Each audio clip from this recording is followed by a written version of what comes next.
Une bourrasque cosmique, née de l'effondrement d'une naine rouge à des années-lumière de là, secouait les remparts invisibles de notre vaisseau. Les panneaux de confinement vibraient sous l'assaut des vents stellaires, et je sentais, à travers les capteurs neuronaux reliés à ma tempe, chaque soubresaut de la coque comme s'il s'agissait de ma propre chair. J'étais seul, ou presque, dans ce château gothique spatial, une aberration technologique suspendue au cœur d'un néant hurlant. Ses tours diffractées, ses arches de plasma figées et ses corridors labyrinthiques évoquaient une forteresse médiévale arrachée à la terre et jetée dans le vide interstellaire. Construit par une civilisation oubliée, ce refuge était devenu ma prison. Le vent stellaire, chargé de particules ionisées, griffait les boucliers externes avec une rage que je n'avais jamais connue auparavant. Les écrans holographiques de la salle de commandement, un dôme immense aux vitraux simulés où dansaient des représentations de constellations disparues ou projetaient des arcs lumineux d'un violet maladif. La tempête était à son apogée, et je savais que les systèmes de soutien risquaient de céder. Mes doigts, tremblants, effleuraient les commandes tactiles, cherchant à recalibrer les générateurs de stase. Mais une part de moi, plus profonde, plus sombre, se demandait si tout cela valait encore la peine. Après tout, combien de cycles avais-je passé ici, isolé, à dériver dans ce mausolée de métal et d'énergie? C'est alors que je l'ai senti. Une intrusion dans mon esprit, un murmure qui n'était pas le mien, glissant comme une lame froide entre mes pensées. J'ai sursauté, mon regard balayant la salle vide. Rien. Seulement les ombres projetées par les vitraux holographiques, mouvantes comme des spectres. Mais ce n'était pas une illusion. La présence était là, dans mon crâne, un écho télépathique, une voix qui n'en était pas une. Tu n'es pas seul, a-t-elle susurré, ou plutôt imposé. Mon cœur s'est figé. J'ai tenté de dresser mes barrières mentales, un vieux réflexe appris lors de mes années d'entraînement aux interfaces psy, mais c'était futile. Elle était déjà en moi. Qui es-tu, ai-je pensé, projetant ma question dans le vide de mon esprit, espérant une réponse. Mes mains s'étaient crispées sur les accoudoirs de mon siège, mes jointures blanchies par la tension. Le vent stellaire hurlait toujours au dehors, et les vibrations du vaisseau me semblaient amplifier l'étrangeté de ce contact.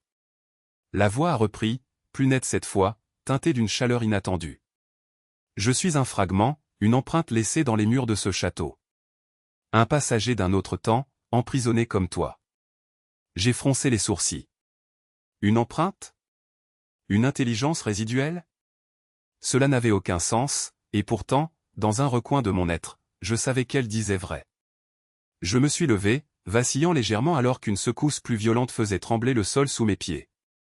Les systèmes d'alerte clignotaient en rouge sur les panneaux, mais je les ignorais. Je devais comprendre.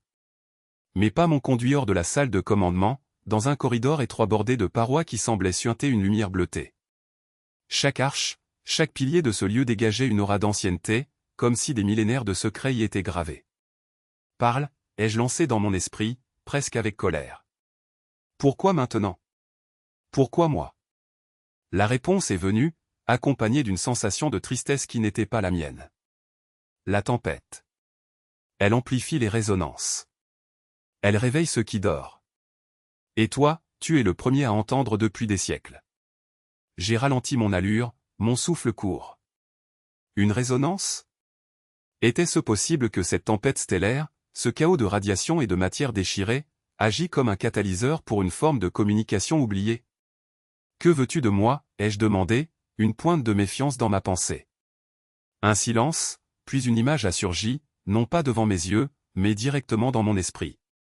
Une silhouette indistincte, debout dans une salle identique à celle que je venais de quitter, contemplant une tempête similaire à travers des vitraux holographiques.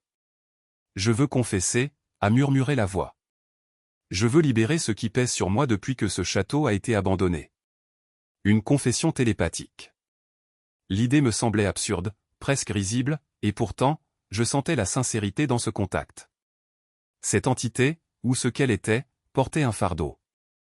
Je me suis arrêté au centre d'une rotonde, un espace circulaire où une fontaine de lumière jaillissait d'un puits central, illuminant des fresques gravées dans le métal. Des scènes de batailles stellaires, de vaisseaux brisés, de civilisations anéanties. Parle, alors, ai-je pensé, m'asseyant sur le bord du puits, laissant la lumière caresser mon visage. Mais sache que je ne suis pas prêtre ni juge. Je suis juste un naufragé, perdu comme toi. Une vague d'amusement, ou quelque chose de proche, a traversé mon esprit. Cela suffira, a-t-elle répondu. Et alors, elle a commencé. Des flots de pensées, d'images, de sensations ont déferlé en moi. J'ai vu des mondes s'effondrer sous des bombardements de plasma, des flottes entières englouties par des trous noirs artificiels. J'ai ressenti la culpabilité d'un commandant qui avait ordonné la destruction d'un système entier pour sauver une poignée de survivants. J'ai entendu des cris, non pas avec mes oreilles, mais avec mon âme. Cette entité avait été un stratège, un leader d'une flotte ancienne, et ce château gothique était le dernier vestige de son empire, une arche destinée à préserver un savoir qui n'avait jamais atteint ses destinataires. Les révélations étaient accablantes. Chaque décision, chaque perte, chaque remords était déposé en moi comme un poids supplémentaire. Je me suis agrippé à la pierre froide du puits, mes ongles grattant la surface lisse alors que je luttais pour ne pas me perdre dans ce déluge. Pourquoi me faire porter cela, ai-je hurlé dans mon esprit, ma propre voix mentale tremblante.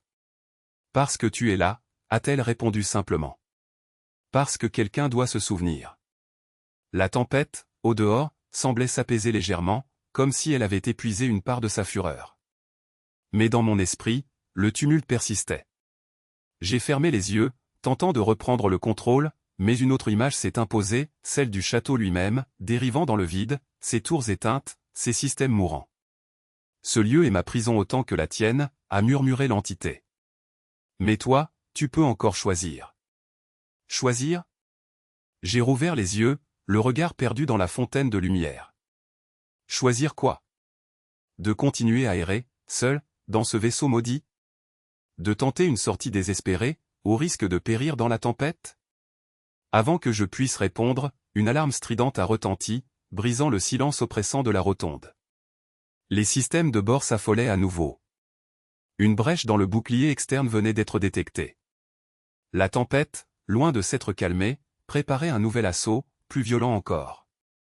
Je me suis relevé d'un bond, mon cœur battant à tout rompre, et j'ai couru vers la salle de commandement. L'entité, toujours présente, a murmuré, « Que vas-tu faire ?» Je n'ai pas répondu. Pas encore. Mais alors que je sprintais à travers les couloirs sombres, une résolution prenait forme en moi. Si ce château était une prison, alors j'allais m'évader, ou mourir en essayant. Les écrans de la salle de commandement clignotaient avec frénésie lorsque je suis arrivé. Les données étaient claires, une vague de particules à haute énergie approchait, capable de désintégrer les boucliers restants en quelques minutes.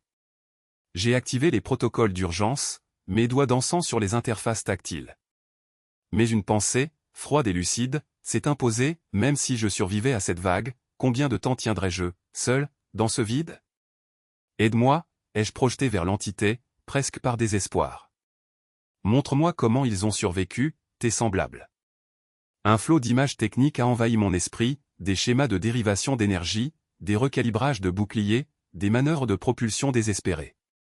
J'ai suivi les instructions comme un automate, mes mains s'activant sur les commandes alors que la tempête rugissait de plus belle. La coque tremblait, les vitraux holographiques semblaient sur le point d'exploser en un millier d'éclats lumineux.